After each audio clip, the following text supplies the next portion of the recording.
ओम शांति। ओम शांति। तो संतुष्टि की बात तो पूरी हो गई अपनी।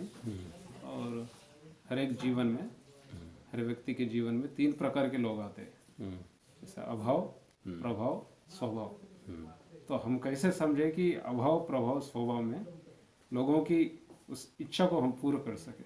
हमारे पास जो कुछ भी बाबा ने दिया या भगवान ने दिया, उसको हम बांट रहे, उसको हम यूज कर रहे, कैसे पता चले हमारे पास जो कुछ भी है, स्थूल हो या हाँ, सूक्ष्म। तो हमारे पास तीन लक्ष्य को लेके व्यक्ति आता है कि एक तो व्यक्ति जो है अभाव में आता है आपके पास में, कि भाई अगर मान लो किसी आपसे कोई भी प्रकार का उनको सहयोग चाहिए, कुछ चाहिए, तो वो आपके पास आता है। तो उस टाइम पे हमको ये सोचना चाहिए कि मैं इस लायक हूँ कि इसकी अभाव को मैं पूर्ण कर सकूँ, ये मुझे इतना ऊंचा समझ रहा है, तो मुझे किसी भी हालत में इसकी अभाव को पूरा करना है। ठीक है, तो अगर ये भावना होगी तो हमारे से संतुष्ट रहेगा। दूसरा है प्रभाव।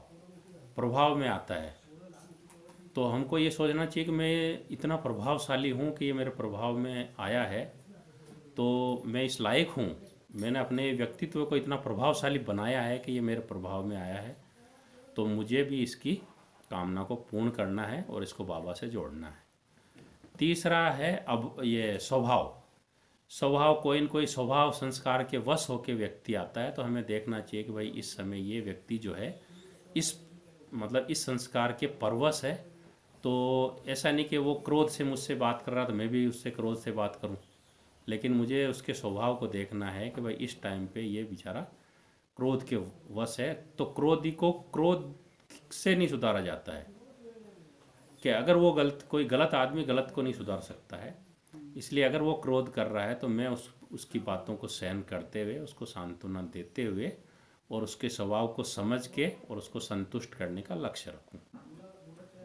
कई बार ये संबंध संपर्क में जब आते हैं तो हमारे स्वभाव के प्रभाव से भी कई बार आते हैं। हाँ। हमारे स्वभाव के प्रभाव से लोग हमसे जुड़ना चाहते हैं। हाँ। तो बाबा ने यह सिखाया, ब्रह्मा बाबा, अपने से ना जुड़ के ऊपर वाले से जोड़े। तो हम क्या पुरुषार्थ करें, जैसे बाबा ने किया, इतने सारे हाँ। संगठन के बीच में रहते हुए हर प्रकार के लोग बाबा के सामने थे, फिर भी उन्होंने नंबर ले लिया।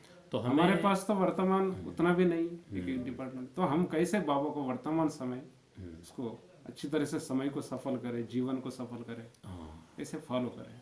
तो उसके लिए हमें ये करना है कि हम थोड़े न्यारे हो जाएं उससे, मतलब उसको स्नेह भी दे, सहयोग भी दे, सम्मान भी दे, पर न्यारेपन का अभ्यास करना। जैसे इस शरीर के साथ हम 24 घंटे इस शरीर के साथ ही रह रहे हैं, लेकिन अगर शरीर के साथ रह रहे हैं तो नेचुरल शरीर का भान आना संभव है, क्योंकि शरीर को ही हम खिला रहे हैं, पिला रहे हैं और ज़्यादा से ज़्यादा समय हम दे रहे हैं।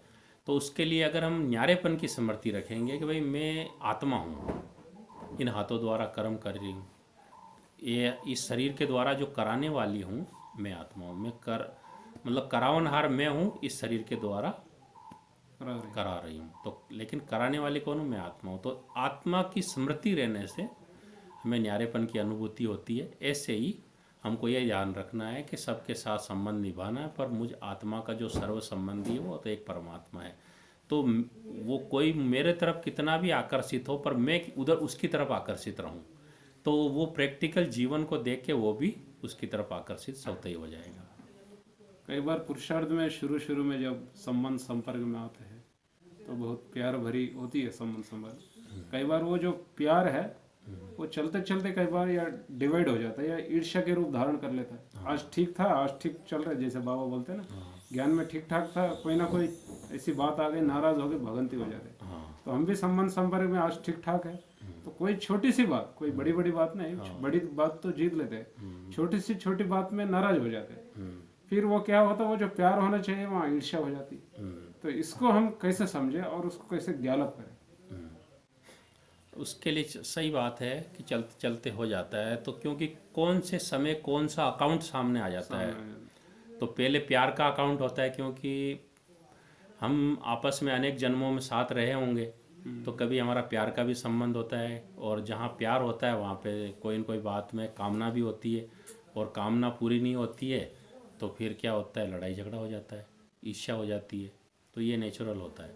तो जब हमारा प्यार का संस्कार होता है, किसी के साथ प्यार का अकाउंट होता है, तो हम बहुत प्यार से रहते हैं, एक दो को बहुत मदद करते हैं। लेकिन अचानक एक छोटी सी बात को लेके ही वो जो है वो पूर्व जन्मों का अकाउंट सामने आ जाता है। एकदम विपरीत नहीं हो जाते? एकदम विपरीत हो विपरीत जाते हो हैं। जाता है, जबकि बात देखा तो कुछ भी नहीं कुछ है, भी नहीं। छोटी ही बात है। तो उसको भी लगता है कि भाई बात क्या हुई, और मुझे भी लगता है कि बात क्या हुई। लेकिन उसमें हमको ये सोचना है कि ये पूर्व जन्म का अकाउंट है और इसको चुकतू करना है। और कई बार नहीं, वो जब सेवा करते करते वो सारा जो मदद वो सब होता ही है ना, सहयोग, वो सहयोग सारा पानी में भूल जाते हैं उस समय, जो वो याद नहीं रहता। हाँ, वो छोटी सी बात से फिर छोटी सी बात से। संबंध टकरा होने के बाद न्यारा हो तो जाता ऐसे में ये सोचना चाहिए कि भाई अभी ये कोई पूर्व जन्मों का अकाउंट मेरे सामने आया, जैसा चलते चलते अचानक एक्सीडेंट हो जाता है। अब मैं रोज़ गाड़ी चला रहा हूँ, सब कुछ मुझे मालूम है, लेकिन अचानक ऐसे पता ही नहीं लगा कि कैसे अचानक ही हो गया, एक्सीडेंट हो गया। तो वो अकाउंट सामने आ गया ना। तो अब ये तो नहीं कि वो अकाउंट सामने आ गया तो मैं सदा के लिए गाड़ी चलाना ही छोड़ दूँ, लेकिन उसको हमें ध्यान रखना है कि ये कोई न कोई अकाउंट है, आया है, इसको बहुत ही शांति से प्रेम से चुकतू करना है।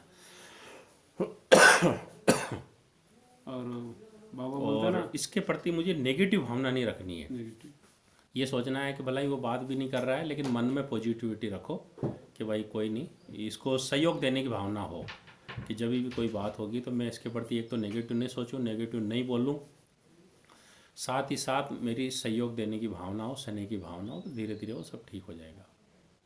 और ब्रह्मा बाबा ऐसी कौन सी जो पुरुषार्थ के इतने बड़े संगठन में होते हुए, जैसे बाबा नहीं बोला, हर एक की जीवन की जिम्मेवारी है, सेवा की जिम्मेवारी, दुनिया की जिम्मेवारी, शरीर के, इतने सारे संघर्ष के बीच में होते हुए भी बाबा ने पीछे रह के वो मार्क ले लिया। ऐसी कौन सी जो मुख्य साधना, जो अभ्यास है उन्होंने पकड़ के रखा, उसी पकड़ के आधार से बाबा ने नंबर ले लिया।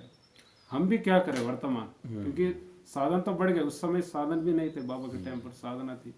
तो साधन वर्तमान सिचुएशन में होते हुए भी, साधन होते हुए भी, ऐसी जो मुख्य बात कौन सी है जो उसको पकड़ने से हमारा मार्ग आगे बढ़े? सबसे पहले तो निश्चय, बाबा पे निश्चय था और स्वयं पे भी निश्चय हो गया था ज्ञान के आधार पे कि मैं प्रजापिता ब्रह्मा हूँ। और भविष्य का भी नशा था कि मैं श्री कृष्ण बनने वाला था। भगवान ने कहा और उसने मान लिया। तो सबसे पहला निश्चय तो स्वयं के ऊपर उसने निश्चय, स्वयं जो शिव बाबा ने सोमानधारी बनाया या सोमान जो दिए उनके ऊपर निश्चय था। दूसरा निश्चय बाबा पे निश्चय कि स्वयं भगवान जो सृष्टि का मालिक है वो आया हुआ है, जिसको मैं भक्ति के अंदर ढूंढता था, जिसको पाने के लिए मैं कितना यज्ञ तप दान पुण्य न जाने क्या क्या जतन करता था। मंदिरों में चारों तरफ फेरे लगाए, फिर भी हरदम उससे मैं दूर ही रहा। मतलब राजाओं ने उसको पाने के लिए राजपाट छोड़ दिया, सब कुछ कर दिया। भगवान को पाने के लिए लोगों ने क्या क्या जतन किए, और वो भगवान मेरे सम्मुख है। तो ये हाँ, एक स्पष्टता होगी कि जो परमात्मा है, जो सृष्टि का मालिक है, वो मेरे सामने है, जिसके लिए हम कहते थे पार ब्रह्म परमेश्वर तुम सबके स्वामी हो। तो वो परमात्मा जो है मुझे सारा ज्ञान दे रहा है, मेरे सामने आ गया है खुद, और मुझे साक्षात्कार कराया है कि आने वाली दुनिया ऐसी होगी, और मुझे सोमान दिया कि तुम प्रजापिता ब्रह्मा हो और तुम्हें नई दुनिया की स्थापना करनी है, कराने वाला मैं हूँ। तो ये जो भी बाबा ने कहा वो उसके ऊपर संपूर्ण निश्चय। तो पहला निश्चय तो ये था, उसके आधार पर, निश्चय के आधार पे उसने अपना तन मन और धन सरेंडर कर दिया, और बाबा के निश्चय के आधार पे दूसरे लोगों ने भी सरेंडर कर दिया। और फिर जब सरेंडर व्यक्ति हो जाता है, अपना तन मन धन किसी को अर्पित कर देता है, तो न चाहते भी प्यार उससे जुड़ जाता है, और वो जो भी शिक्षा देगा वो सहज धारण करता रहेगा और उसके प्यार में मगन रहेगा, क्योंकि उसने तन मन धन अर्पित कर दिया। जब तन मन धन के अंदर ही व्यक्ति का मोह रहता है और वो मोह उधर अर्पित कर दिया प्रभु के अंदर, तो स्वतः ही उसका योग ईश्वर से रह गया, और ईश्वरीय टचिंग स्वतः ही आने लगी, और ईश्वर ने जो कुछ भी उसे बोला उसकी शक्ति उसके अंदर आ गई। कहते हैं ना, बलि चढ़ो तो ईश्वरीय बल आता है। तो पर ब्रह्मा बाबा जो है ईश्वरी के ऊपर पूरा का पूरा बलि चढ़ गया, तो अंदर वो बल आ गया। और सबसे पहले ब्रह्मा बाबा को ये बताया कि तुम आत्मा हो। तो ब्रह्मा बाबा ने तपस्या यही की कि चलते फिरते कि मैं आत्मा हूँ, मैं आत्मा हूँ। दूसरों को भी आत्मा देखा कि ये यशोदा आत्मा, ये नारायण आत्मा है, तो अपने परिवार के सदस्यों को भी आत्मा रूप में देखा।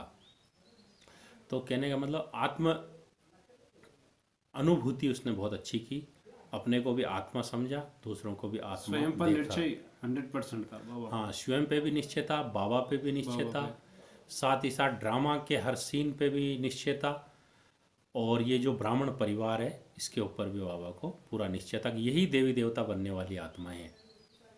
भले ही सबके संस्कार अलग अलग थे, लेकिन सबको जो है ऊंची नज़र से देखा। किस ऊंची नज़र से? कि ये देवी देवता बनने वाले लोग हैं, ये साधारण लोग नहीं है। वर्तमान में इनके संस्कार जैसे भी हो, लेकिन मुझे वर्तमान के आधार पर इनके संस्कारों को नहीं देखना है, लेकिन ये ध्यान रखना है कि ये आदि में देवी देवताएं थे और भगवान ने इनको चुना है। भला इनमें 99 अवगुण हो, लेकिन कोई न कोई विशेषता तो जरूर है। जिस भगवान को ऋषि मुनि, बड़े बड़े बुद्धिमान साइंटिस्ट नहीं जान पाए हैं, उनको ये बूढ़ी माताएं, ये अनपढ़ बच्चे जाने हैं, तो ये कोई साधारण नहीं है। ये बहुत विशेष आत्माएं हैं, तब तो उस परमात्मा को जान पाए हैं और उसके कार्य में जान के ये मददगार बन पाए। तो सदा ही उनके प्रति ऊंची भावनाएं रखी और ये रखा कि मैं प्रजापिता ब्रह्मा और ये मेरे बच्चे हैं, ये जैसे भी है मेरे हैं। तो जब मेरापन का भाव आता है तो उनकी जो भी कमी कमजोरी है सहज ही संभाल लेते हैं। ऐसे ही हमें भी ये स्मृति हो कि ये मेरे भाई बहने हैं। तो अगर हमें ये स्मृति रहेगी मेरे हैं, तो मेरों की हम कमी कमजोरी को देखते हुए भी संभाल लेते हैं और उनकी कमी कमजोरी को हम संभाल लेते हैं और उनकी कमी कमजोरी को निकालने का हम प्रयास करते हैं। और आज के टाइम पर ये जो ज्ञान है बाबा का, ब्रह्मा कुमारिका का है, ये एक वटवृक्ष की तरह फैल गया। तो आने वाली जो भी आत्मा है, बाबा बोलते हैं आपसे प्रत्यक्ष होना है भी, क्योंकि बाबा ने जो भी ज्ञान समझा दिया वो समझा दिया पूरी तरह से। तो हम कौन सी ऐसी पुरुषार्थ करें, क्योंकि बाबा को नहीं देखा, जो नई आत्मा ने, अभी दादियों को भी नहीं देख पाए, तो हमने देखा। तो हम क्या प्रूफ करें जो बाबा से आपकी प्रत्यक्ष हो, आने वाली आत्मा महसूस करे। जैसे ब्रह्मा बाबा बोलते हैं ना, ब्रह्मा बाबा के पास जाते शिव बाबा की अनुभूति होती थी निराकार। तो ऐसी कौन सी स्थिति, क्योंकि कई एरिया भी है ज्ञान में, तो वो सारे हदों से तोड़ के जो बाबा बोलते हैं ना, वर्तमान समय की गति के अनुसार आपसे बाप की प्रत्यक्ष होना चाहिए। तो क्या प्रयास करें हम पुरुषार्थ में जो मेरे से बाप की प्रत्यक्षता हो। तो हमारे दृष्टिकोण, हमारे लक्ष्य, तो हमारे किस तरह से दृष्टि चाहिए, या जोन या एरिया या पूरा परिवार ही मेरा है, या बीके हो, नॉन बीके हो, अज्ञानी हो, कोई भी हो। तो बाप की प्रत्यक्ष, हमसे बाबा की प्रत्यक्ष होने माना हमारे दृष्टिकोण में क्या क्या चीज होनी चाहिए। तो उसके के लिए सूक्ष्म पुरुषार्थ क्या है जो दादियों ने किया, बाबा ने किया। हाँ, तो कई लोग कहते हैं कि भाई हम आत्मा हैं, इससे क्या फर्क पड़ता है कि मैं आत्मा हूँ या नहीं हूँ, ऐसे ही परमात्मा को जानो। तो कि भाई परमात्मा को जाना या नहीं जाना उससे क्या फ़र्क पड़ता है। या ये ड्रामा है जी 5000 वर्ष का है या 10,000 वर्ष का, इससे क्या फ़र्क पड़ता है। लेकिन हमारी सोच को पॉजिटिव बनाने के लिए या हमारी सोच को विशाल बनाने के लिए ये सत्य ज्ञान का होना बहुत ज़रूरी है। अगर ये सत्य ज्ञान नहीं होगा तो हम एक सीमा में बंधे रहेंगे। हम सोचेंगे भाई मैं शरीरधारी हूँ और ये शरीर के जो 4-5 लोग हैं यही मेरे हैं, एरिया या कंपाउंड जोन, हाँ, या ये गांव के लोग मेरे हैं, या सबसे पहले तो और छोटी सोच होती है कि ये 2 भाई है यही मेरे हैं, या और शादी हो जाती है, अलग हो जाते हैं, तो ये बीवी मेरी है और ये बच्चे मेरे हैं बस। क्योंकि हम अपने को शरीर समझते हैं, तो हम एक हद में बंधे हुए रहते हैं। लेकिन अगर हम पूरे संसार को ही हम अपना परिवार समझे तो उसके लिए हमें क्या करना पड़ेगा। हमें मूल जो सत्य ज्ञान है, जो सत्यम शिवम सुंदरम ने हमें दिया है, वो जब हमारी बुद्धि में होगी तो क्या होगा कि हमारी भावनाएं बेहद में होगी, सबके लिए हमारे मन में प्यार उत्पन्न होगा, और जो कर्मों की गुह्य गति है उसके कर्म को हम प्रैक्टिकल जीवन में लाएंगे। नहीं तो हम सोचते हैं कि भाई पाप किया या पुण्य किया, ये शरीर गया और खेल खत्म हो गया, क्या फ़र्क पड़ता, कौन देख रहा है कि पाप करो या पुण्य करो उससे क्या होता है। तो उस सबसे पहले हमें अपने आप को जानना चाहिए कि मैं कौन हूँ। तो